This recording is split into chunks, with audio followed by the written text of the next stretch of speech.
ನಾಳೆ ನನಗೆ ತಿಳಿದಂತೆ ನನಗೆ ಬಂದಿರೋ ಮಾಹಿತಿ ಪ್ರಕಾರ ನಾಳೆ 3 ಗಂಟೆ ಮೇಲೆ ಮುಖ್ಯಮಂತ್ರಿಗಳು ರಾಜೀನಾಮೆ ಕೊಡ್ತಾರೆ ಅಂತ ನನಗೆ ಅನಿಸ್ತಾ ಇದೆ. ಸಿಎಲ್ಪಿ ಸಭೆ ಸರ್, ನಾಳೆ ಸಿಎಲ್ಪಿ ಸಭೆ ಕರೆಯೋಕ್ಕೋಸ್ಕರ ಮುಖ್ಯಮಂತ್ರಿಗಳಾಗ್ಲಿ ಸುದ್ದಿಗಳಾಗ್ಲಿ ಕಾಂಗ್ರೆಸ್ ಅಧ್ಯಕ್ಷರು ನಮ್ಗೆ ಇನ್ನೂ ಏನು ಇನ್ಫಾರ್ಮೇಶನ್ ಕೊಟ್ಟಿಲ್ಲ. ನಾಳೆ ಬರ್ಬೋದು ಅಂತ ನಾವು ಎಕ್ಸ್ಪೆಕ್ಟ್ ಮಾಡ್ತಾ ಇದ್ದೀವಿ. ಸಿಎಲ್ಪಿಗೆ ನಾಳೆ ಬಂದ್ರೆ ನಾಳೆ ಎಲ್ಲರೂ ಫೋನ್ ಮಾಡಿ ಸಿಎಲ್ಪಿ MLAಗಳಿಗೆ ತಿಳಿಸ್ತೀವಿ. ಈ ನಿರೀಕ್ಷೆ ಇತ್ತ ಸರ್ ನಿಮ್ಗೆ? ಯಾರಿಗೂ ನಿರೀಕ್ಷಿಲ್ಲ, ಅನಿರೀಕ್ಷಿತವಾಗಿ ಆಗಿರೋ ಡೆವಲಪ್ಮೆಂಟ್ ಇವೆಲ್ಲ. ಸರ್, ಈಗ ನೀವೇನು ಸಚಿವ ಸಂಪುಟ ಸೇರಬೇಕು ಅಂತ ಪ್ರಯತ್ನ ಮಾಡ್ತಾ ಇದ್ರಿ. ಸಚಿವ ಸಂಪುಟ ಪ್ರಯತ್ನ ಮಾಡ್ತೀವಿ, ಸಕ್ಸಸ್ ಆದಂತರಕ್ಕಂತ ಈಗ ರೀಚೇಬಲ್ ಮಾಡೋ ಬದ್ದು ಈಗ ಹೊಸ ಮುಖ್ಯಮಂತ್ರಿ ಬರ್ತಾರೆ. ಓಕೆ, ಹೊಸ ಮುಖ್ಯಮಂತ್ರಿ ಇದ್ರೊಳಗೆ ಎಲ್ಲ ಹೊಸ ಮಂತ್ರಿಗಳು ಸೇರ್ಲೇಬೇಕಲ್ಲ.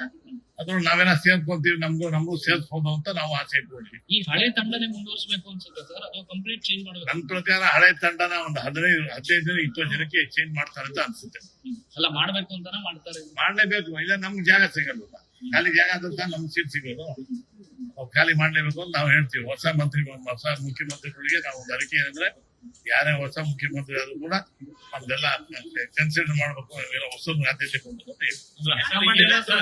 ಈ ಅನಿರೀಕ್ಷಿತ ತೀರ್ಮಾನ ಸಿದ್ದರಾಮಯ್ಯ ಅವರಿಗೆ ಶಾಕಿಂಗ್ ಅಥವಾ ಏನು? ಸಿದ್ದರಾಮಯ್ಯ ಶಾಕಿಂಗ್ ಇಲ್ಲ, ಏನಿಲ್ಲ. ನಮ್ಮ ಪಕ್ಷದಾಗೆಲ್ಲ ಬೆಳವಣಿಗೆ ಆಗ್ತಾನೆ ಬೇಕಾದ ಸರಿ ಆಗಿದೆ. ಸಿದ್ದರಾಮಯ್ಯ ಹೈಕಮಾಂಡ್ ನಮ್ಮ ಅವತ್ತಿಂದ ಸಿದ್ದರಾಮಯ್ಯ ಹೇಳ್ತಾ ಇದ್ರು. ರಾಹುಲ್ ಗಾಂಧಿ ಅವರು ಹೇಳಿದ್ರು ನಾನು ರಾಜೀನಾಮೆ ಕೊಡ್ತೀನಿ ಅಂತ ಹೇಳ್ತಾ ಇದ್ರು. ರಾಹುಲ್ ಗಾಂಧಿ ಅವರು ಸಿದ್ದರಾಮಯ್ಯ ಅವ್ರಿಗೆ ಹೇಳಿದ್ರಂತೆ ರಾಜೀನಾಮೆ ಕೊಡಿ, ಬೇರೆಯವ್ರಿಗೆ ಅವಕಾಶ ಕೊಡಿ, ಆಯ್ತು ಅಂತ ಕೊಟ್ಟಿದ್ದಾರೆ. ನೆಕ್ಸ್ಟ್ ಸಿಎಂ ಯಾರು ಅಂತ ಹೇಳಿದಾರೆ? ಯಾರು ನಮ್ಗೇನು ಗೊತ್ತಿಲ್ಲ, ಎಲ್ಲ ಹೈಕಮಾಂಡ್ ಅವ್ರಿಗೆ ಗೊತ್ತಿದ್ದು. ಮೋಸ್ಟ್ಲಿ ನೀನ್ ಹೇಳ್ತಿದ್ದಾಗೆಲ್ಲ ಕ್ಲಿಯರ್ ಆಗುತ್ತೆ. ಎಲ್ಲ DKC ಅವ್ರ ಆಗೋ ನಿರೀಕ್ಷೆ ಇದೆಯಾ? 100% ಆಗ್ಬೋದು ಅಂತ ಇದೆ, ನಿರೀಕ್ಷೆ ಇದೆ. ಬಟ್ ಸಿಎಲ್ಪಿ ಇನ್ನು ಕರೆಯಕ್ಕೆ ಸೂಚನೆ ಬಿಟ್ಟಿಲ್ಲ. ಇದೇ ಸಿಎಂ ಬೇಕಾದ್ರೆ ನಾವೆಲ್ಲ MLA ಒಗ್ಗಟ್ಟ ಇರ್ತೀವಿ. ಇನ್ನಾಗಿ ಒಂದ್ ಹೆಸರು ಬರ್ತದೆ, ಪ್ರಪೋಸ್ ಮಾಡ್ತೀವಿ, ಆಟೋಮೆಟಿಕ್ ಆಗಲ್ಲ. ಸರ್, ಈ ಹಿಂದೆ ಆದಂಗೆ ವೋಟ್ ಹಾಕ್ಬೇಕು? ವೋಟಿಂಗ್ ಗಿಟ್ಟಿಂಗ್ ಏನಿಲ್ಲ, ಎಲ್ಲ ಮೀಟಿಂಗ್ ಕೇಳ್ತಾರೆ, ಅವಿರೋಧವಾಗಿ ಒಬ್ಬನ ಎಲೆಕ್ಟ್ ಮಾಡ್ತೀವಿ. ವೋಟ್ ಹಾಕಿ ಅಂತ ಪರಿಸ್ಥಿತಿ ಇವಾಗಿಲ್ಲ.